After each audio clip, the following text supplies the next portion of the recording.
had nothing but a charred red folder and the clothes on my back when my own son shut the door in my face. The kids, their routine, you understand, right?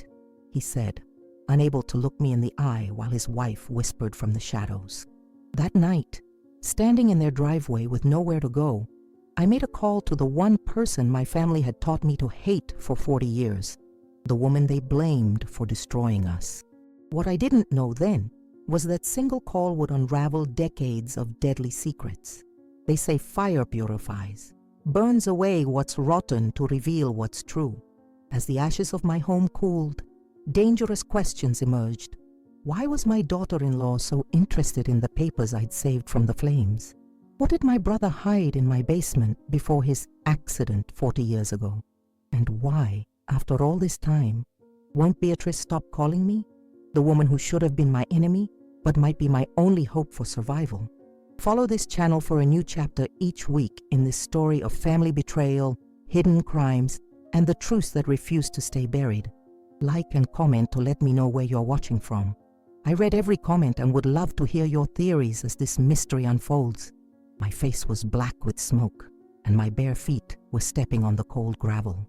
In my hands, I held what remained of my life, a red folder, slightly charred, containing a few papers the fire hadn't taken. Behind me, my house was turning to coal in the rural outskirts of Arkansas. The smell of burnt wood clung to my hair for days. But in that moment, all I wanted was a hot shower and someone to hold me. My son's arms. I drove for almost 2 hours to his house in Conway. When I pulled into the driveway, the sky was just beginning to lighten, and I remember perfectly the sound of the wind moving the American flag on their porch. I knocked on the door, waited, saw the light turn on, and then her voice. My daughter-in-law's voice. Her? Here, Travis? Now? No, not possible, absolutely not. My son appeared at the door, unable to look me in the eye. Mom, Shelley thinks it's better if you don't stay here. The kids, their routine. You understand, right? In that moment, something inside me broke in half, and it was there, in front of that house, that I did something nobody knows about. I took out my cell phone and called Beatrice. Yes, that same woman who everyone says destroyed our family 40 years ago. I never deleted her number, and now she won't stop calling me. The fire took everything, my wedding photos, Frank's old records, the quilt my grandmother made, things you can't put a price on, things that made up the tapestry of my 68 years on this earth. The firefighter, a young man with kind eyes, kept telling me how lucky I was to have gotten out alive. Ma'am, you're real fortunate. Another 10 minutes and... He didn't finish the sentence. Lucky? Is that what I was? Standing there in my nightgown, watching flames consume the home where I'd lived for 37 years, the home where I'd raised Travis, where I'd nursed Frank through his final days with cancer 5 years ago? I don't remember deciding to drive to Travis's house. I just found myself on the highway, the darkness pressing in around me, my hands shaking on the steering wheel. Travis was all I had left, my only child, my son who'd promised his father he'd always take care of me. The clock on the dashboard read 4:37 a.m. when I parked in front of their perfect suburban home with its manicured lawn and white picket fence. The porch light wasn't on, but I could see the glow of their kitchen light flicker to life as I stepped out of the car. I heard them before I reached the door, their voices carrying through the still morning air. Who the hell is here at this hour? That was Shelley's voice, sharp with annoyance. I don't know. Let me check. Travis, sounding groggy. I knocked once, softly. There was a pause, and I heard hurried whispers I couldn't make out. Then Travis's voice, louder. Mom, is that you? Yes, honey, I'm sorry, My voice caught in my throat. I hadn't cried during the fire. I hadn't cried driving here. But now, hearing my son's voice, I felt the tears coming. The door opened, and there was Travis, his hair rumpled from sleep, wearing the blue pajama pants I'd given him last Christmas. But he didn't open his arms to me. He stood in the doorway, blocking my entrance. Mom, what happened? Are you okay? His eyes widened as he took in my appearance. The house, I managed to say. There was a fire. It's gone, Travis. Everything's gone." Behind him, Shelley appeared in her silk robe, arms crossed tightly over her chest. Her blonde hair was perfectly in place, not a strand out of alignment. She didn't look like someone who'd just been woken up. "Oh my God," Travis said, his face paling. "Are you hurt?" "No, I'm fine, I need a place to stay. Just for a little while." I clutched the folder closer to my chest, suddenly afraid he might say no. That's when I heard her whisper it, her voice carrying in the quiet dawn. "She can't stay here, Travis. Not now." "Why, Tom," my son froze, caught between us like he'd been his entire adult life. Then he stepped outside, pulling the door partially closed behind him. "Mom, Shelley thinks it's better if you don't stay here. The kids, their routine, you understand, right?" I stared at him, this stranger wearing my son's face, this man who wouldn't look his own mother in the eye as he turned her away, homeless, devastated, alone. "I understand," I said, my voice hollow. "I understand perfectly." I turned away, my bare feet numb on the cold concrete. Behind me, I heard Shelley's voice again. "Ask her if she saved any of the papers." I stopped, my back still to them. Papers? Why would she ask about papers at a time like this? That's when I remembered the red folder in my hands, the one thing I'd grabbed instinctively before fleeing the flames. I hadn't even looked inside it yet. I walked back to my car, feeling Travis's eyes on me. He didn't call out, didn't run after me, just watched as I opened the door and sat down, still clutching the folder. My fingers trembled as I pulled out my ancient flip phone, the one Travis always teased me about. "Mom, nobody uses those anymore," he'd say, but I kept all my old contacts in it, including one I'd never used. Until now, I scrolled down to B and found her name, Beatrice Winters, the woman my family had vilified for decades, the woman who supposedly stole half our family's inheritance and disappeared, the woman whose name was forbidden in our house. The phone rang once, twice, and then, "Hello?" Her voice was exactly as I remembered it, deep, confident, a voice that knew things. "Beatrice," I whispered, glancing back at Travis's house, where he still stood in the doorway, watching me. "It's Clarice. Clarice Montgomery." There was a long pause, and I thought she might hang up. Then, "My God, Clarice, after all these years, what's happened?" "Everything," I said, my voice breaking. "Everything's gone, and I have nowhere to go." "Where are you?" she asked without hesitation. "Outside my son's house. He won't let me in." "Give me the address," she said firmly. "Stay in your car. Lock the doors. I'm coming to get you." As I gave her Travis's address, I watched my son slowly retreat inside his house, closing the door on me. The porch light went out, and in that darkness, sitting in my car, with nothing but a mysterious folder and the phone number of a woman I was supposed to hate, I realized my life had just changed forever, and it would never be the same again. Beatrice answered on the first ring. Her voice was still firm, with that old-fashioned accent that seemed to belong to another era. "Clarice, you're alive." That was the first thing she said. I didn't know how to respond. Not completely, because after what my son had done to me, I didn't feel alive. I felt cast aside.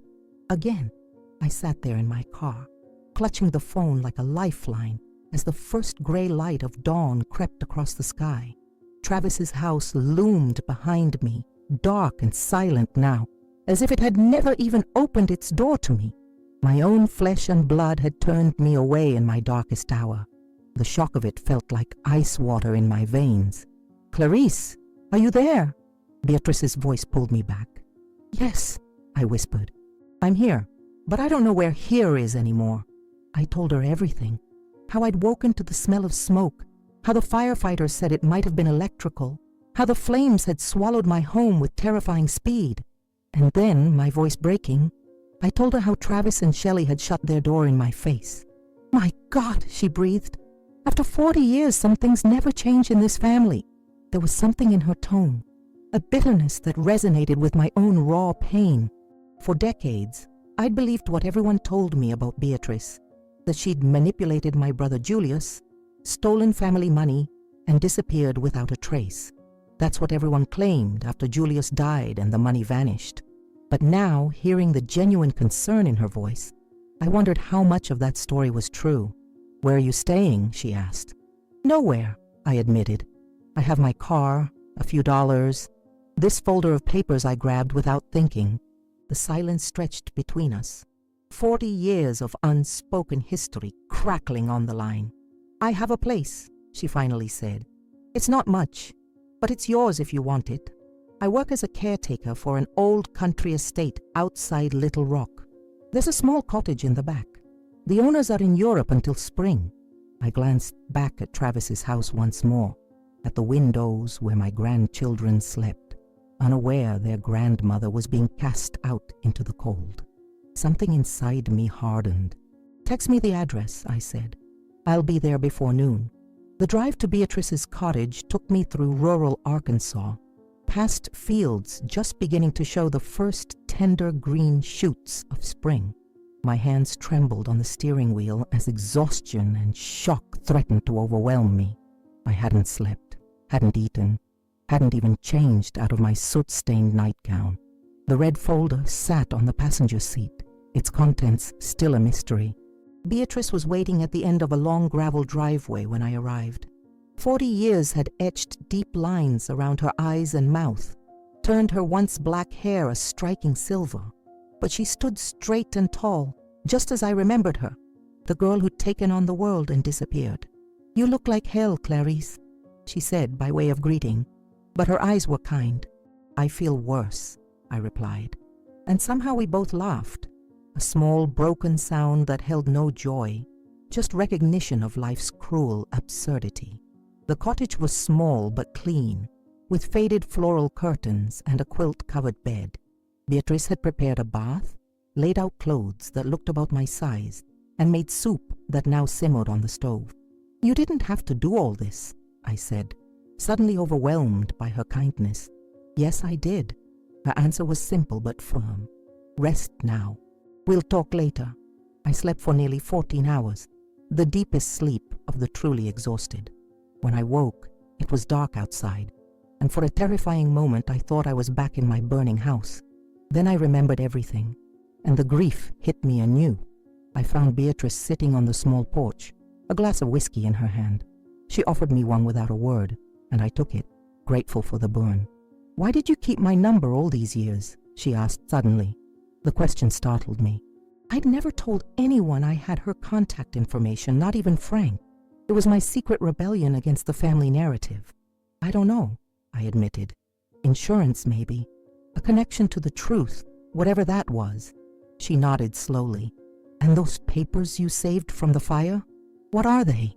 I realized with a start that I still hadn't looked inside the folder.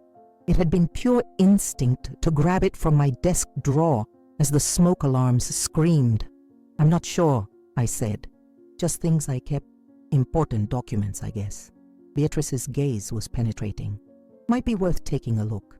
That night she gave me space, privacy. But in the morning, the calls began. My phone would ring, and it would be Beatrice, despite her being just 100 yards away in the main house. "Did you sleep well?" she'd ask. Or, "Do you need anything from town?" But sometimes she'd say things that made my blood run cold. "You brought the papers, right?" Or, "What survived the fire is protecting you, you know that?" How did she know I'd saved those papers? I never told her their significance. I hadn't even looked at them myself yet. Something held me back, some instinct for self-preservation.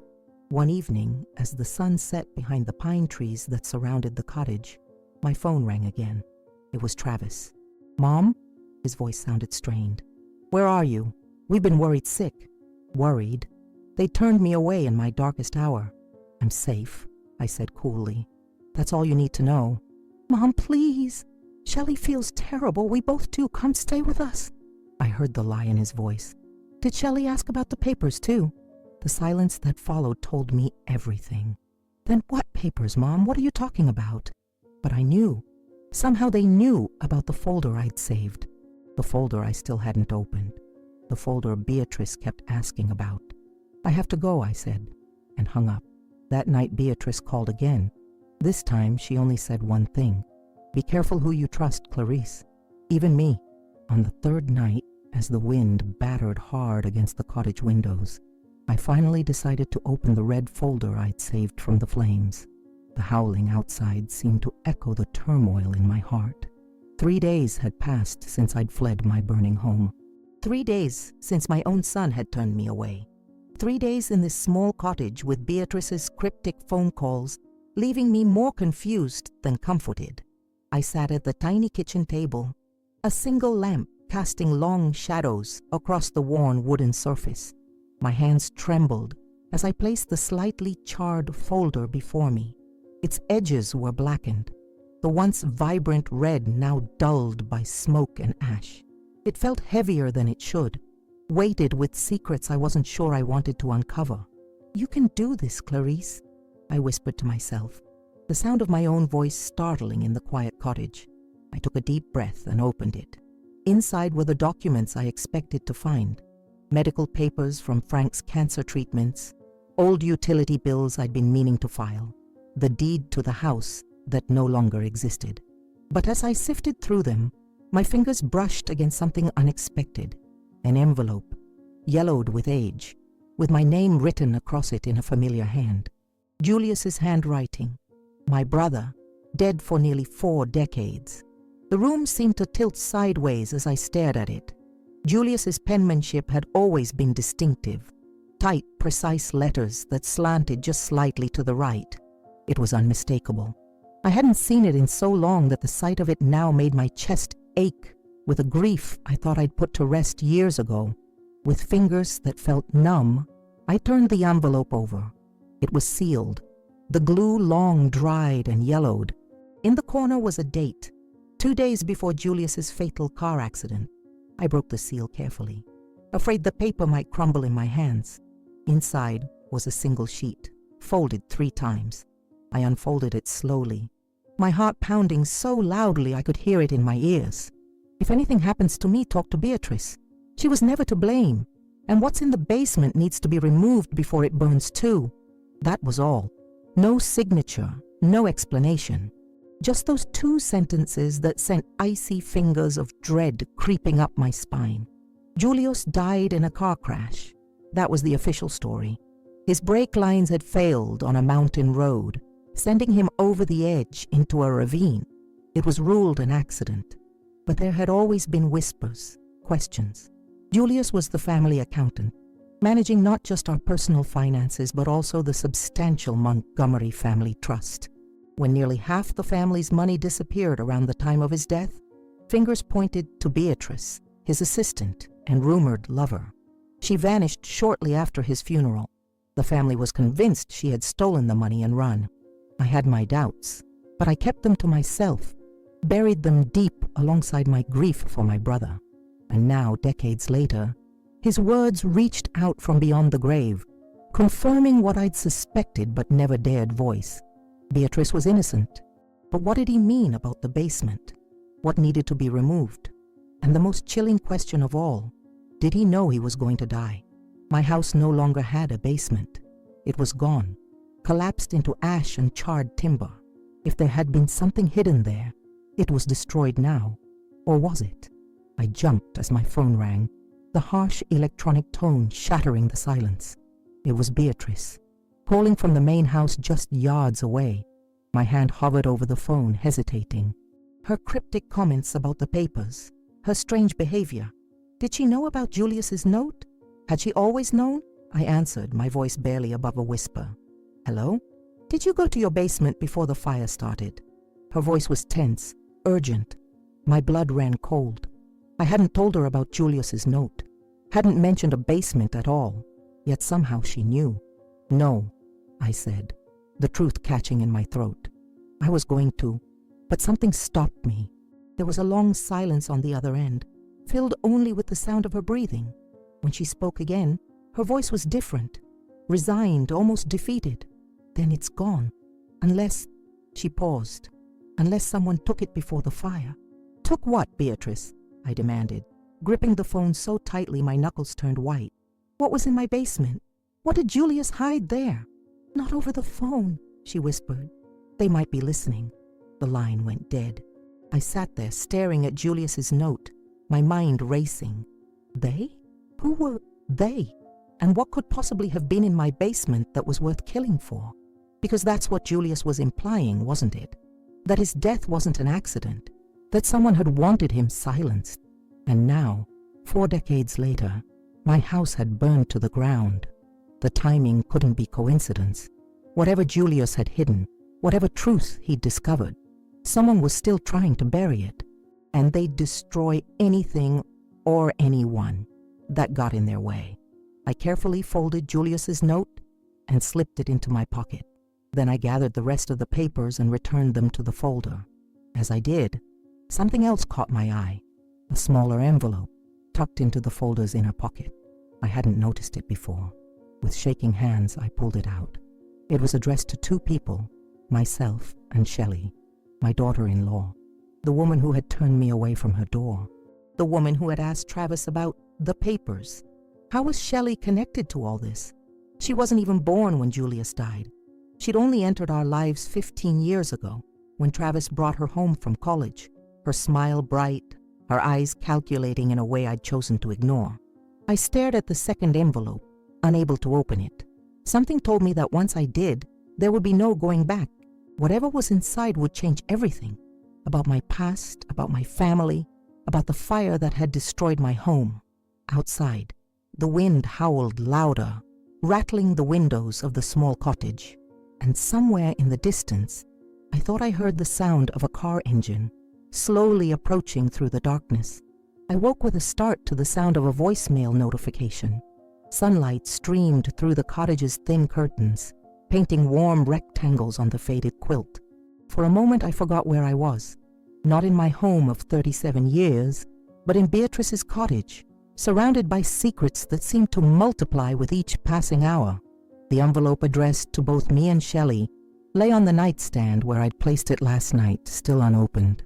I'd been too afraid, too overwhelmed to face whatever connection it revealed between my daughter-in-law and my long-dead brother. Sleep had finally claimed me somewhere in the early morning hours, my dreams filled with burning houses and shadowy figures. I reached for my phone with a sense of dread. 3 missed calls from an unknown number and 1 voicemail. My finger hovered over the play button. I took a deep breath and pressed it. "Clarice, it's Shelley." Her voice was cold, mechanical, so different from the warm, charming woman who had first entered our lives 15 years ago. I'd always thought there was something calculated about her affection, something that didn't quite reach her eyes. Travis had been blind to it, enchanted by her beauty and intelligence. "Travis is worried. You should at least let us know where you are. And about those papers. Did you take something that belongs to us?" I nearly dropped the phone. How did she know about the papers? They had been in my house, in my office, a place no one ever touched. A chill ran through me as I realized the implications of her message. If Shelley knew about the papers, if she was asking about them specifically, then maybe the fire wasn't an accident after all. I played the message again, listening more carefully this time. There was something in her voice I hadn't noticed before, a thread of anxiety beneath the cool demeanor. Shelley was worried, but not about me. She was worried about what I might have. I glanced at the envelope on the nightstand. What connection could Shelley possibly have to Julius? My brother had died decades before she was born, before she entered our lives.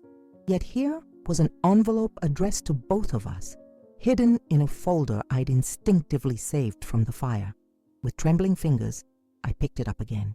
The paper was thick, expensive, the kind used for legal documents. It wasn't sealed, just tucked closed. I slid my finger under the flap and pulled out the contents. It was a donation contract, dated 35 years ago, signed by Julius.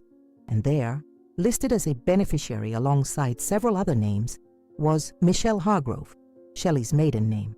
But that was impossible. 35 years ago, Shelley would have been a child if she'd been born at all. This had to be someone else, a coincidence of names. Then I saw the additional paperwork, birth certificates, old newspaper clippings. I spread them across the bed, trying to make sense of what I was seeing. Michelle Hargrove, born to Eleanor Hargrove, and the father's name was redacted. But there was a photo, yellowed with age, a young woman holding an infant, standing beside a man whose face had been carefully cut out of the picture. I picked up one of the newspaper clippings. "Local businessman found dead in apparent suicide," the headline read. The article mentioned Vernon Hargrove, Eleanor's husband, who had reportedly taken his own life after discovering his wife's affair with an unnamed prominent citizen. The article was dated just weeks after Michelle's birth. My hands began to shake as the pieces started to align in my mind. Julius had been a prominent citizen in our small Arkansas town. Could he have had an affair with Eleanor Hargrove? Could he have been Shelley's biological father? If that were true, then Shelley was Julius's daughter, my niece, who had married my son. The room seemed to spin around me as the implications sank in. Did Shelley know? Had she always known, even when she met Travis in college? Was their meeting a coincidence, or something more calculated? My phone rang again, startling me so badly that I knocked the papers onto the floor. It was Travis. "Mom?" His voice was strained, worried. "Please tell me where you are. We've been looking everywhere for you." I wanted to ask him if he knew who his wife really was, if he understood what she might have done, but the words caught in my throat. "I'm safe," I managed to say. "That's all you need to know right now." "Mom, please." "Shelley is beside herself with worry. We both are. Let us help you." I almost laughed at that. Shelley worried about me? No. Shelley was worried about what I might know, what I might have discovered. "Tell Shelley," I said carefully, "that I found something interesting in my papers. Something about a donation contract signed by Julius." There was a sharp intake of breaths on the other end of the line, then silence. When Travis spoke again, his voice had changed. It was lower, cautious. "What donation contract?" "The one that names Michelle Hargrove as a beneficiary." More silence. Then, "Mom, I don't know what you're talking about, but whatever you think you found." "Did you know?" I interrupted, my voice rising. "Did you know who she was when you married her?" "Mom, you're not making sense. The fire, the trauma. You need help. Tell me where you are, and I'll come get you." But I could hear it in his voice. The slight tremor, the careful control. He was lying, or if not lying, then hiding something. "I can't do that, Travis. Not until I understand what's happening." "Mom, I have to go," I said, and ended the call. My hands were shaking so badly I could barely hold the phone. I gathered up the scattered papers from the floor, trying to make sense of what I'd discovered. Julius had set up a trust for Shelley, his secret daughter. But why? And why had it been hidden in my files all these years? And most importantly, why had someone burned down my house to destroy these documents? The sound of a car door slamming outside made me jump. I peered through the curtains to see Beatrice striding toward the cottage, her face grim. She had answers. I was sure of it. Answers to questions I was only beginning to form. But could I trust her? Could I trust anyone? I decided to confront Beatrice. I needed to know the truth before my head exploded. She received me with moist eyes and a deafening silence. "I tried to protect you, Clarice, but you chose to believe their version. The letter. I wrote it, yes. And Julius died trying to clear my name." Rain pattered against the windows of the main house, a steady drumbeat that matched the pounding in my chest. Beatrice sat across from me at her kitchen table, her hands wrapped around a mug of tea that had long gone cold. The documents from the red folder were spread between us. Julius's letter, the donation contract with Shelley's maiden name, the birth certificate, the newspaper clippings. All the pieces of a puzzle I was afraid to complete. "Tell me everything," I said, my voice steadier than I felt. "No more secrets, Beatrice. No more half-truths." The lines in her face seemed to deepen as she took a long breath. She looked older suddenly, the weight of decades pressing down on her shoulders. "Julius and Eleanor Hargrove had an affair," she began, her voice quiet but clear. "It started at a charity function. Vernon was away on business, as he often was. They were careful, but not careful enough." She paused, taking a sip of her cold tea, as if to fortify herself. "When Eleanor got pregnant, they both knew it was Julius's child. Vernon had been unable to father children, a closely guarded secret. When he found out about the affair, he was devastated. But it was the pregnancy that pushed him over the edge. The suicide. The newspaper article that so carefully avoided the messy details, casting it as a business failure rather than a personal one. Julius felt responsible. Beatrice continued. He set up the trust fund for the child, for Michelle, in secret. He couldn't acknowledge her publicly. It would have destroyed too many lives. But he wanted to make sure she was taken care of. And you helped him, I said. Not a question, but a statement. She nodded. I was his assistant, his confidant. I handled the paperwork, made the arrangements. Only 3 people knew the full truth. Julius, Eleanor, and me. But what about the missing money? I asked. The question that had haunted our family for decades. Half the Montgomery Trust disappeared around the time Julius died. Everyone believed you took it. A bitter smile crossed Beatrice's face. That's what they wanted everyone to believe. It was convenient. Blame the outsider, the woman who couldn't defend herself because she'd been forced to disappear. Who? I demanded, leaning forward. Who wanted you blamed? Harold Montgomery, she said, naming my uncle, Julius's older brother. He was embezzling from the family trust for years. Julius discovered it just before he died. He was gathering evidence, planning to confront Harold with the board's backing. My mind reeled.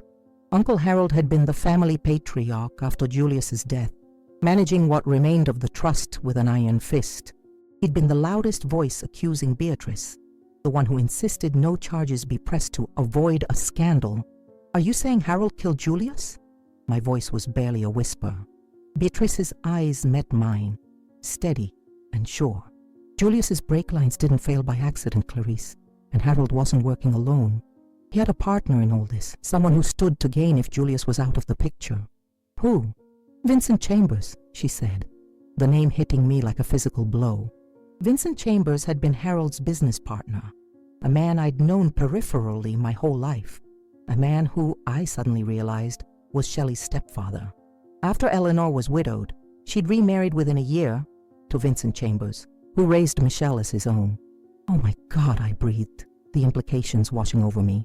Shelley grew up in Vincent's house. She must know. She must have always known. Beatrice nodded grimly. Vincent and Harold stole that money together. They arranged Julius's accident when he got too close to the truce, and they made sure I was blamed for all of it. But why would Shelley marry Travis? I asked, the most disturbing piece of the puzzle. If she knew all this, why would she... Think about it, Beatrice said softly. What better way to keep an eye on the Montgomery family? To make sure the truth stays buried? She was raised by Vincent, taught to protect the family secrets. My heart ached for my son, unwittingly married to a woman with such dark motives, and for my grandchildren, innocent pawns in this decades-old game. The fire at your house wasn't an accident, Beatrice continued, confirming my worst fears. Someone knew those documents were there. Someone wanted them destroyed before you could find them. But how? I asked. These papers were in my private office. No one knew about them. Someone must have found out, she said.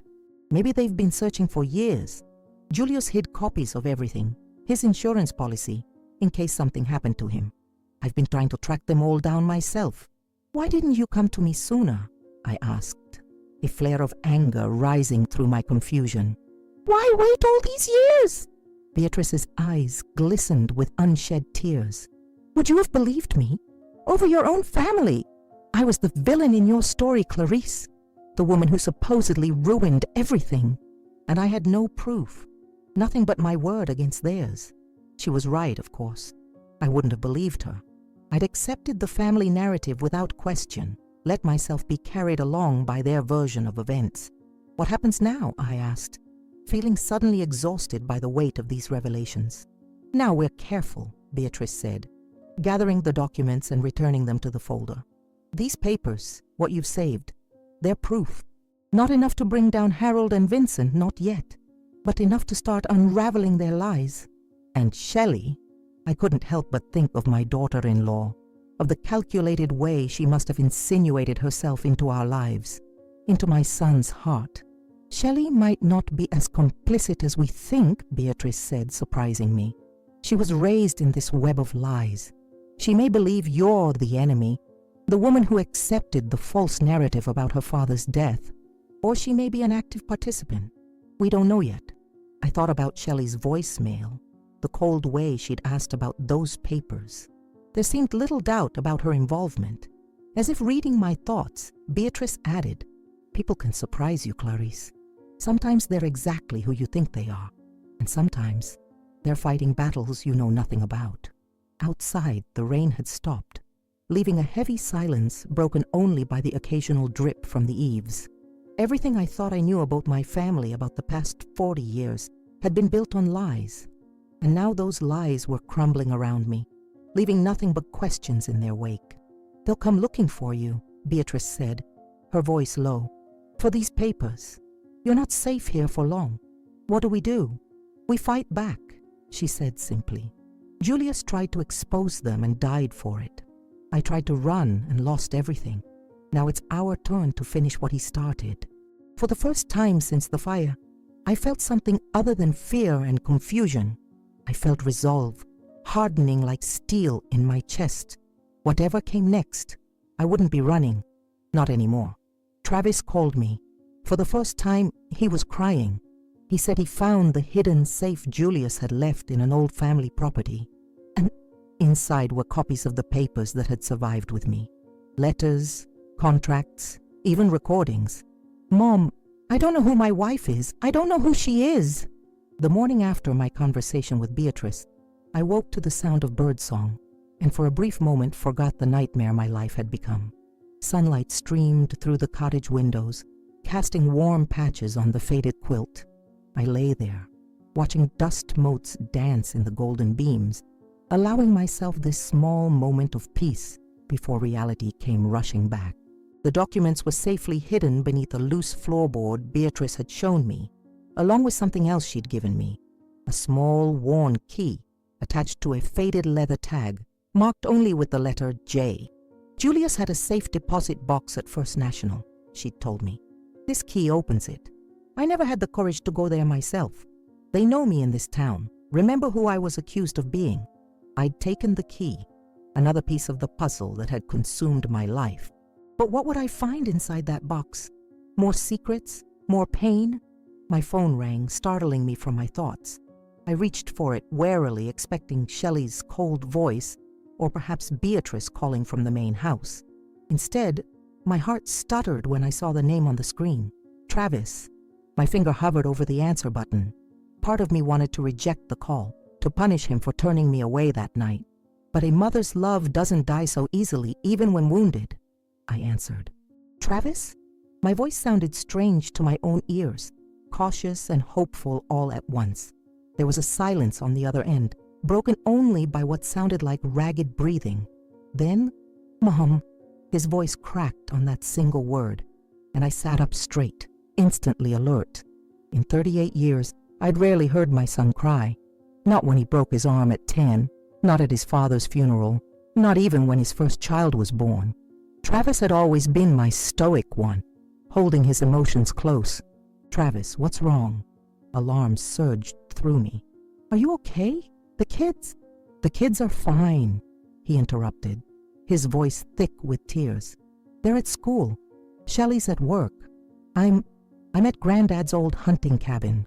The hunting cabin, a small rustic structure on the edge of the Montgomery family property that had been all but forgotten after my father's death.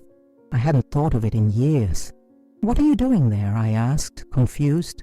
He took a deep breath, and when he spoke again, his voice was steadier. "After you called, after what you said about the donation contract, I couldn't stop thinking about it. About Julius, about Shelley's maiden name being in those papers." My heart raced. Was it possible Travis hadn't known? That he truly had been an unwitting pawn in whatever game Shelley was playing? "I started looking into things," he continued. "Old family records, property deeds. Dad always kept copies of everything, you know that. And I remembered him mentioning once that Julius had a secret place at the cabin, somewhere he kept important documents. The old hunting cabin had been Julius's retreat. I remembered now. He'd go there to fish, to sink, to escape the pressures of managing the family's affairs. It made sense he might have hidden something there. "There's a safe," Travis said, his voice dropping to almost a whisper. Behind the stone fireplace. A hidden compartment I never knew existed. Dad must have known about it, but he never told me. I found it yesterday and I've been trying to get it open all night. Did you? I barely dared to ask. Yes. There was a weight to that single word that made me grip the phone tighter. Mom, there are copies of everything you mentioned. The donation contract for Michelle Hargrove, birth certificates, letters between Julius and Eleanor, and more, so much more. My free hand pressed against my mouth, stifling a gasp. What else, Travis? Recordings, he said, and I could hear papers rustling in the background. Audio cassettes labeled with dates. I found an old player in the cabin and listened to some of them. It's Julius's voice, Mom. He was documenting everything. The embezzlement he'd discovered, his suspicions about Harold and Vincent, his fears for his safety. Proof, actual proof of what Beatrice had told me. Julius had been more careful than anyone realized, creating insurance policies, hiding copies in multiple locations. There's a recording from the day before he died, Travis continued, his voice breaking again. He knew, Mom. He knew they were coming for him. He says exactly who and why. I closed my eyes, imagining my brother in that cabin, frantically documenting the threat to his life, trying to leave a trail for someone to follow. How had we all been so blind? But the worst part, Travis said, and I heard genuine anguish in his voice, is what I found about Shelley. Mom, I don't know who my wife is. I don't know who she is. The pain in his voice cut through me. Whatever he'd discovered about Shelley had shattered something fundamental in him. I wanted to reach through the phone, to hold him as I had when he was small, to promise him everything would be okay. But I couldn't make that promise. Not now. What did you find? I asked gently. Letters, he said, between Vincent and Shelley, from when she was in college. Planning how she would meet me, how she would make me fall in love with her. It was all orchestrated, Mom, all of it. Our chance meeting in the library, the coffee shop where we had our first date, even her major. She switched to finance because they knew I was studying business. My heart broke for my son, for the betrayal that must be tearing him apart. 15 years of marriage, 3 children, all built on a foundation of lies. Why, he asked, and the raw confusion in his voice made him sound like a little boy again. Why would she do this? Why would they? To protect themselves, I said softly. To keep the family's secrets buried. To keep control of the money they stole. But I never knew anything about that, Travis protested. I was just a kid when Julius died. I had nothing to do with any of it. But you're a Montgomery, I reminded him. And someday, you would have inherited what was left of the family trust. They couldn't risk you ever discovering what they'd done. Silence fell between us. I could almost see him sitting in that dusty cabin, surrounded by the evidence of decades of deception, trying to make sense of how his life had become collateral damage in a war he didn't even know was being fought. What do we do now? He finally asked. We fight back, I said, echoing Beatrice's words from yesterday. We expose the truth. We take back what was stolen from us, not just the money, but the truth about Julius, about Beatrice, about everything. I can't go home, he said. I can't face her knowing what I know, pretending everything's normal. Then don't, I told him. Come to me, No, he cut me off. Don't tell me where you are, not over the phone. They might be listening. Just tell me when and where to meet you. Somewhere public, somewhere safe. He was right to be cautious. If Vincent and Harold had arranged Julius's accident all those years ago, what would they do to protect themselves now that their scheme was in danger of being exposed? The Oak Ridge Diner, I said after a moment's thought. Tomorrow at noon. Come alone and make sure you're not followed. I'll be there, he promised. And Mom, I'm sorry. About that night, about turning you away. Shelley insisted and I was weak. I'm so sorry. I know, honey, I said, my throat tight with emotion. I know. After we hung up, I sat on the edge of the bed, staring at the phone in my hand. For the first time since the fire, I felt something like hope flickering in my chest. We had proof now. Real, tangible evidence of the conspiracy that had torn our family apart. And I had my son back.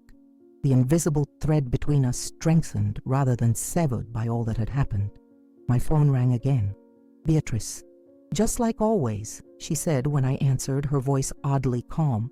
Just one sentence. What do you mean? The ashes revealed what the walls were hiding. In the days that followed, I began living with a strange calm. The papers were delivered to a lawyer. Travis distanced himself from Shelley. And I remained alone. But this time, not invisible. Alone with my truth. The neighbors started commenting. The whispers returned. She was right. Beatrice was the victim. The fire was a setup. The Oak Ridge Diner sat just off Highway 65, a relic from the 1950s with chrome fixtures and red vinyl booths that had seen better days. I arrived 30 minutes early, choosing a booth in the back corner with a clear view of the entrance and the parking lot beyond. The waitress, a tired-looking woman with kind eyes, brought me coffee without asking, as if she could sense I needed its warmth. "You waiting on someone, honey?" she asked, filling my cup. I nodded, not trusting myself to speak. My hands trembled slightly as I added cream to my coffee, stirring it methodically, focusing on the small whirlpool I created rather than the storm of emotions inside me. The bell above the door jingled and my heart leapt into my throat. But it was just a young couple with a toddler. Not Travis. Not yet. I checked my watch. Still 15 minutes before our agreed meeting time. I'd barely slept the night before, my mind racing with questions. What would Travis bring with him from the cabin? What would our next steps be? And most troubling of all, what would happen when Shelley realized her husband wasn't coming home? The documents Travis had discovered, combined with the papers I'd saved from the fire, would be enough to bring everything to light. The embezzlement, Julius's murder disguised as an accident, the decades-long cover-up. But exposure came with its own dangers. Harold and Vincent had already killed once to protect their secret. What would they do when cornered? The bell jingled again, and this time it was Travis who stepped through the door. He looked haggard, with dark circles under his eyes and yesterday's stubble shadowing his jaw. He carried a weathered leather briefcase I recognized as having belonged to his father. Our eyes met across the diner, and for a moment he looked so much like Frank that my breath caught in my throat. He slid into the booth across from me, placing the briefcase carefully on the seat beside him. "Mom," he said simply, reaching across the table to take my hand.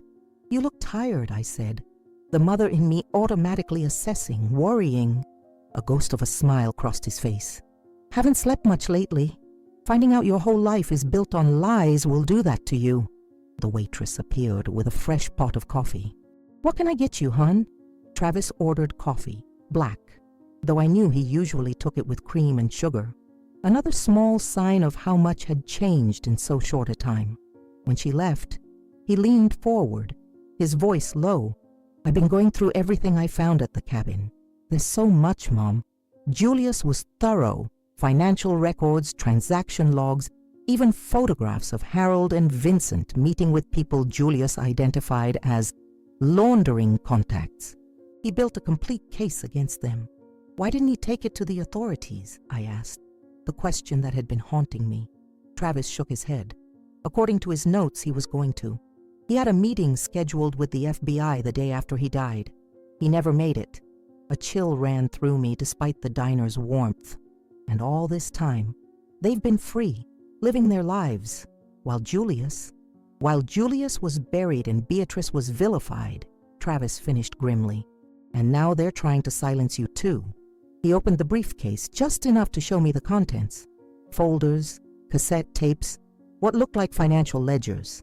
"I've made copies of everything," he said. "Left one set with a friend from law school who doesn't know what it is, just that he should keep it safe. The originals are here. We need to take this to the authorities," I said. Travis nodded. "I've already called Michael Chen. Remember him? We went to college together and he's with the FBI now. He's agreed to meet us tomorrow morning, unofficially at first, to assess what we have."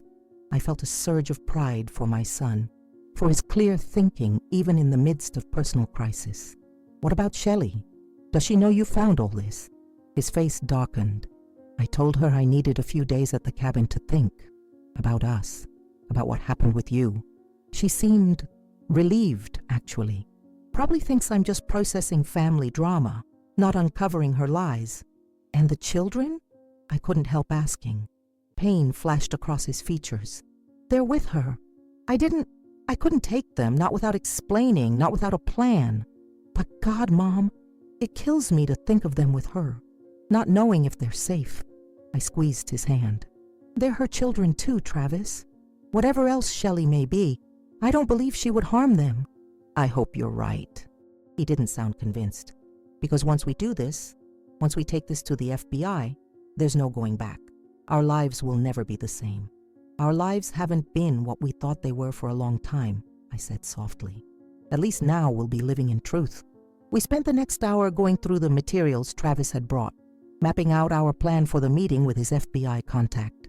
As we talked, I felt a strange sense of peace settling over me. The frantic anxiety that had gripped me since the fire was giving way to something else.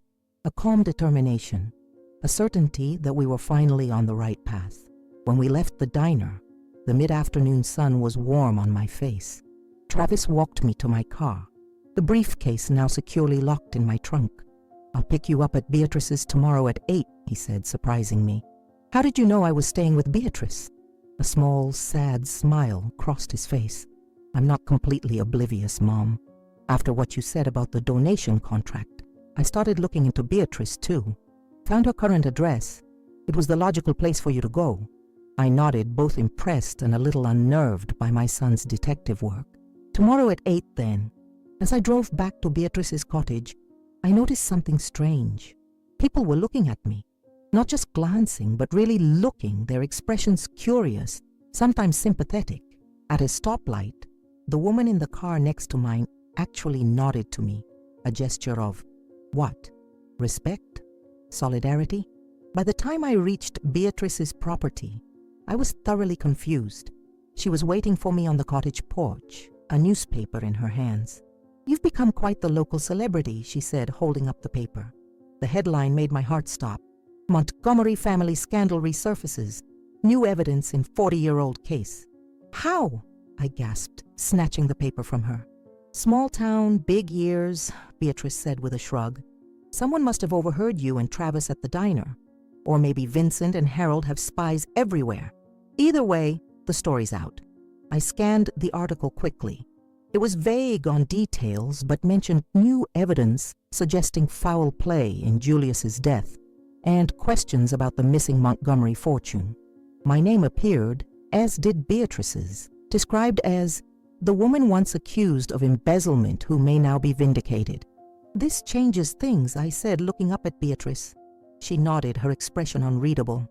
Makes it harder for them to come after us quietly, but also forces their hand. They'll have to respond somehow. That night, I barely slept, my mind racing with possibilities, with fears for Travis, for his children, for what the next day would bring. When morning came, I was already awake, sitting on the cottage porch with a cup of coffee, watching the sun rise over the pine trees. My phone chimed with a text message. Travis, on my way, be ready. As I gathered my things, I found myself touching the red folder that had started it all, now so much more than just a collection of papers. It was the key that had unlocked decades of secrets, the thread that had led us through a labyrinth of lies. The neighbors had started talking, the whispers had begun. She was right all along, they said. Beatrice was the victim. The fire was deliberate. But it wasn't vengeance driving me forward. It was clarity. It was justice.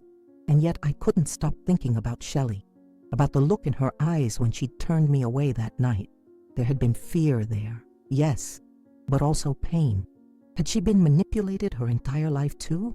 Was her love for Travis real? I would never know. Today I live in a small house near a lake. The sound of water calms me. I have few pieces of furniture, almost no mementos, but I keep with me the red folder, charred at the edges, and the 2 original letters. One from Julius, the other from Beatrice. Beatrice passed away last week. Cancer, alone. Travis visits me every Saturday. He brings the children. They like to hear my stories. They still ask about the house that caught fire, and I tell them that the fire only took what it needed to. The rest, what is true, remains. And Shelley? She calls me every week. Sometimes she just breathes. Other times she cries. She never says anything, but I listen, because what no one understands is that sometimes the people who hurt us the most are also trying to survive their own guilt. That's why I don't hang up. I listen, because love sometimes survives in silence. The water on Lake Conway is particularly still this morning, reflecting the clear October sky like a perfect mirror. From my small deck, I can see fish jumping occasionally, creating ripples that expand in perfect circles before disappearing. This is my peace now. This small house, with its weathered wood siding and blue shutters, the gentle rhythm of lake life, the quiet that wraps around me like a comfortable blanket. It's been 6 months since everything changed. 6 months since Travis and I walked into that FBI office with a briefcase full of evidence. 6 months since Harold and Vincent were arrested, their faces splashed across every newspaper in Arkansas. 6 months of depositions and interviews and legal meetings that left me bone-tired but resolute. The Montgomery family scandal became national news for a while. The embezzlement, the murder disguised as an accident, the decades-long cover-up as though the fire meant to destroy the evidence. People love stories like ours, I've learned. They devour them, discuss them over dinner tables, form opinions about people they've never met. But they move on quickly too, their attention captured by the next scandal, the next tragedy. For them, our story is finished. Justice served, case closed. For those of us who lived it, though, the ripples continue to spread outward, touching everything. I don't have much furniture in this house, just the essentials. Most of my possessions were lost in the fire, and I found I don't miss them as much as I thought I would. What I kept, what matters, sits in a small fireproof safe under my bed, the red folder, charred at the edges but intact, and the 2 letters that changed everything. One from Julius, written days before his death, and one from Beatrice, given to me the day before she entered hospice care. Beatrice fought her cancer bravely, but in the end, it was too advanced, too aggressive. She'd neglected her health for years, she told me, too focused on surviving, on staying hidden, on protecting the truth she carried. When she finally sought medical help, it was too late. I was with her at the end. She died holding my hand, her eyes clear and peaceful, for perhaps the first time since I'd known her. "We did it, Clarice," she whispered. "We set things right." She left me everything she had, which wasn't much in terms of material possessions, but included a lifetime of journals documenting her years in hiding, her search for evidence, her unwavering belief in Julius's innocence and her own. I haven't had the courage to read them yet. Someday, perhaps. The sound of tires on gravel pulls me from my thoughts. It's Saturday, which means Travis and the children are here for their weekly visit.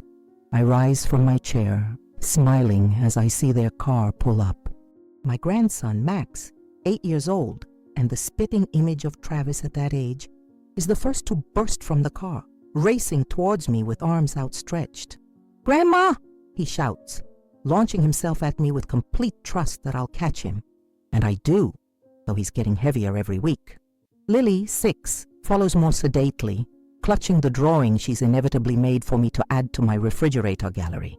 And little James, just 3, toddles behind, Travis keeping a watchful eye on him.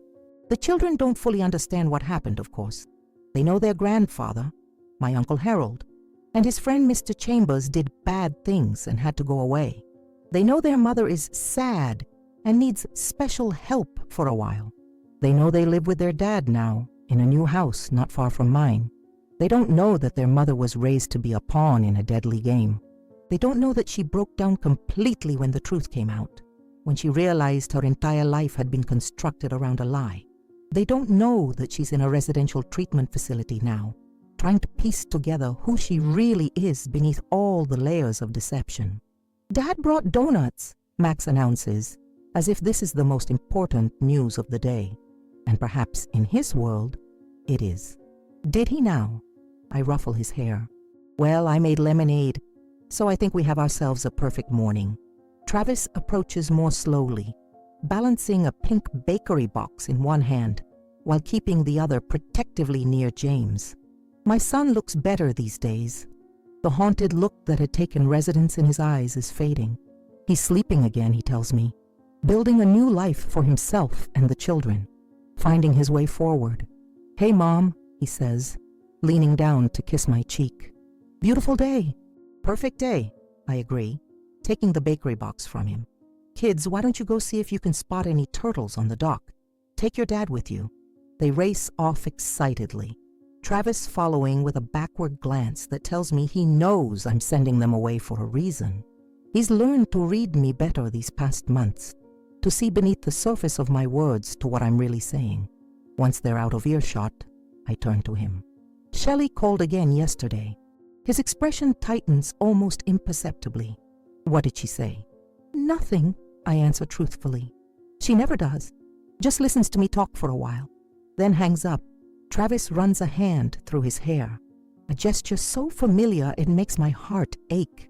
Her doctors say it's progress, that she's reaching out. They think she might be ready for supervised visits with the kids soon. I nod, not trusting myself to speak. The relationship between Travis and Shelley is complicated beyond anything I could have imagined. He can't forgive her deception, the calculated way she entered his life, but he also understands better than anyone that she too was a victim of Harold and Vincent's manipulation. "I don't know if I can ever trust her again," he admits quietly, "but the kids need their mother, and maybe she deserves a chance to be the person she might have been if they hadn't twisted her life from the beginning. We all deserve that chance," I say, thinking of Beatrice, of Julius, of all the lives derailed by greed and deception, to be who we truly are. Later, after donuts and lemonade, after turtle spotting and stone skipping, after Travis and the children have gone home, I sit on my deck again and watch the sunset paint the lake in shades of gold and crimson. My phone rings, the same time it always does on Saturday evenings. "Hello, Shelley," I say softly. There's no response, just the sound of breathing on the other end. I don't push, don't demand she speak. Instead, I talk about the children's visit, about the fish jumping in the lake, about the first hints of fall color in the trees. I talk until my voice grows hoarse, until the sky darkens and stars begin to appear. Just before I end the call, I hear it, the softest whisper, almost lost in the night sounds around me. "Thank you." 2 words, the first she's spoken to me since that night at the door. 2 words that carry the weight of regret, of recognition, perhaps even of hope. I've learned that healing doesn't happen all at once. It comes in moments, in whispers, in small steps forward and inevitable steps back. It comes in the questions my grandchildren ask about the house that caught fire, and in my careful answers that fire only takes what it needs to, and what matters, what is true, remains.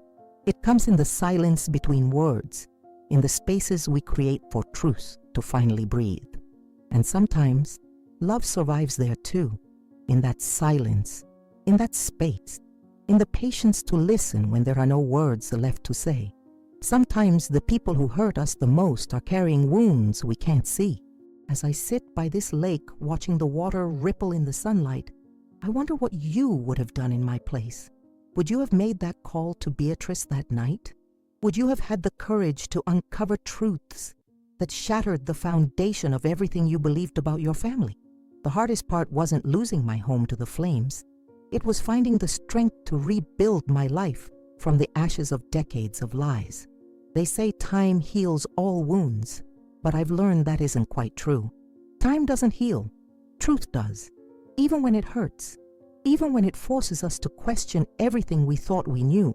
And sometimes, the most profound act of love isn't holding on, but listening in silence to someone who has no words left, only tears and regret. In the end, it's not the possessions we save from life's fires that matter, but the connections we forge in their aftermath. Imperfect, complicated, but ultimately real. If this story touched your heart, please consider subscribing to the channel for more stories of family, forgiveness, and finding strength in unexpected places. Like and share with someone who might need to hear that sometimes. What seems like an ending is really just the beginning of a different kind of story. Thank you for walking this path with me. Until next time, remember that what is true always remains, even after everything else burns away.